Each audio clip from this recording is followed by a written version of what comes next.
اب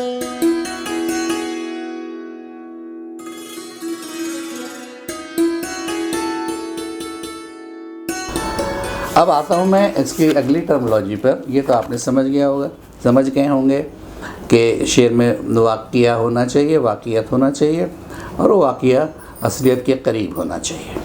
اگلا ٹرم ہے تیسری کہ سادگی یا سلاست.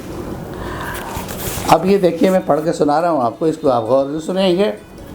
ملٹن جیسے عظیم شاعر کے یہاں شعر کی خوبی یہ ہے کہ وہ سادہ ہو، جوش سے بھرا ہوا ہو اور اصلیت پر مبنی ہو.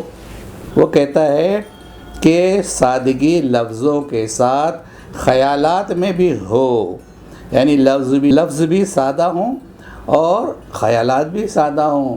ایسا نہ ہو کہ آپ کوئی بہت نازک سا خیال پیش کر دیں جو لوگوں کی سمجھ میں ہی نہ آئے، یا بہت زیادہ آپ دقیق بہت کٹھن خیال پیش کر دیں وہ بھی لوگوں کی سمجھ میں نہ آئے.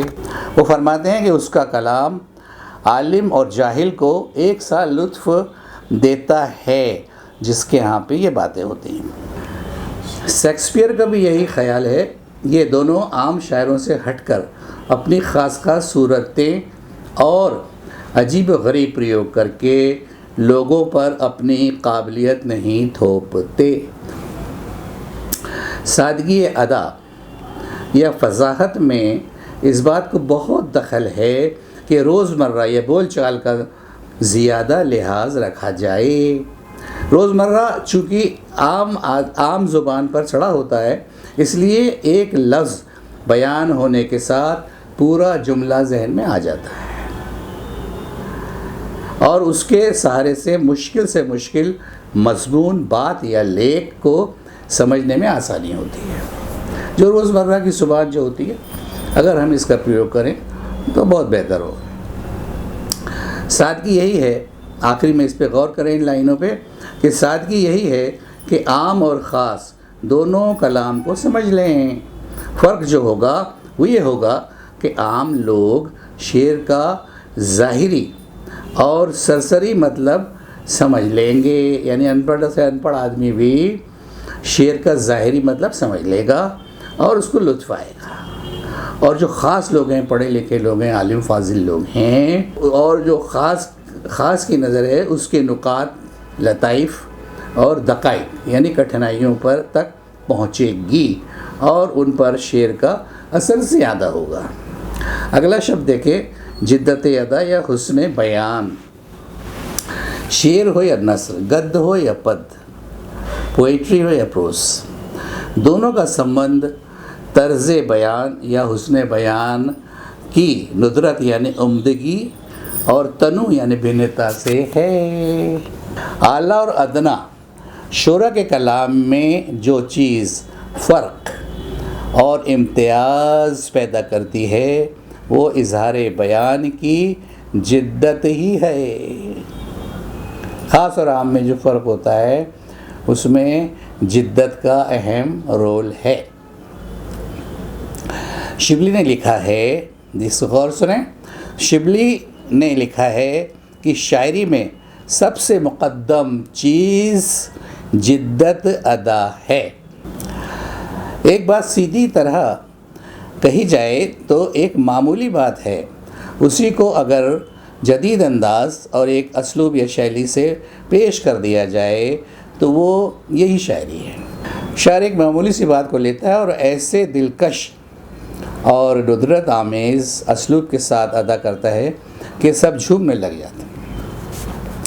اسلوب بیان کی دل آویزی یا مختلف قسمیں اس طرح کی ہیں. پہلا، کبھی زبان کی بے تکلفی، روانی شگفتگی یہ کام کرتی ہے. یہ کبھی عام طریقہ ادا کو بدل دینے سے بھی بات پیدا ہو جاتی ہے. جو عام طریقے چل رہے ہیں ان کو اگر ہم بدل دیں تو اس سے بھی جدت پیدا ہو جاتی ہے. کبھی شاعرانہ طرز استدلال یعنی دلیل سے بھی یہ بات پیدا ہوتی ہے. شاعر کو ایسی دلیل دے دیتا ہے جس سے جدت پیدا ہو جاتی ہے. کبھی شوخی اور ظرافت یعنی وینگ اس سے بھی جدت آ جاتی ہے، کبھی استعارہ یا روپک جسے کہتے ہیں، اور تشبیہ یعنی اپما کی عمدگی سے بھی جدت پیدا ہو جاتی ہے۔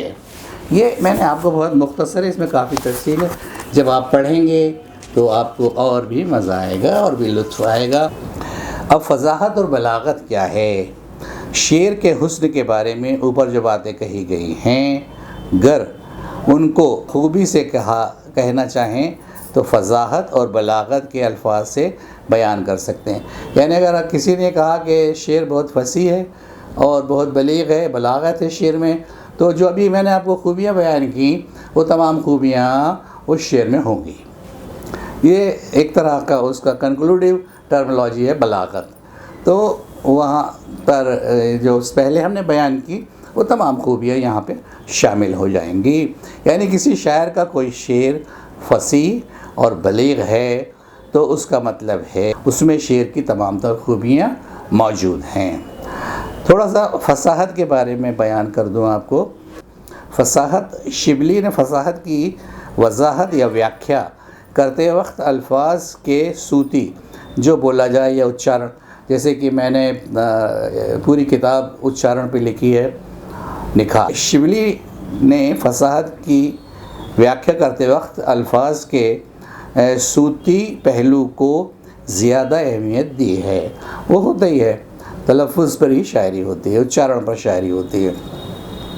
وہ کہتے ہیں کہ لفظ یا شبد ایک قسم کی آواز ہے۔ کچھ آوازیں شیریں، میٹھی، دل آویز اور لطیف ہوتی ہیں، جیسے بلبل کی، کوئل کی آواز، اور کچھ آوازیں مکروہ اور ناگوار ہوتی ہیں، جیسے گدھے کی آواز۔ اس آدھار پر الفاظ کی دو قسمیں ہوتی ہیں، بعض شستہ، سبک، شیریں، انہیں فصیح الفاظ کہتے ہیں۔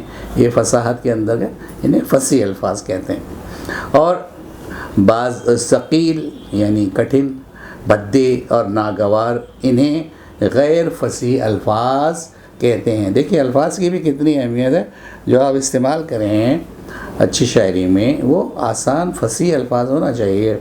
اب میں بلاغت پر آپ کو لے جاتا ہوں۔ بلاغت کیا چیز ہے؟ بلاغت کی روح کلام کی سچائی، حسن ادا اور اس کی اثر انگیزی ہے۔